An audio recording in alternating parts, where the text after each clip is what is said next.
Bugün Laçın rayonunun Pingə kəndinin igid oğlu 1-ci Qarabağ müharibəsi şəhidi Quliyev İslam İdris oğlunun doğum günüdür.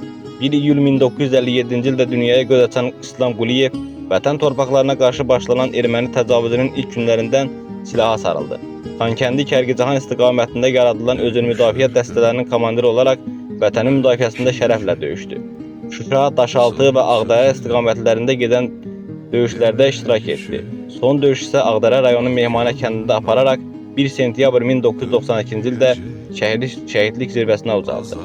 Şəhidimizin iki övladı yadigar qalıb. Bugün Laçın rayonu Pingə kənd tam orta məktəbi onun adını daşıyır və qəhrəmanlığını gələcək nəsillərə yaşadır. Doğum günündə qəhrəman şəhidimizi İslam Quliyevi dərin hörmət və ehtiramla anırıq. Ruhu şad, məqamı uca olsun. Allah bütün şəhidlərimizə rəhmət eləsin.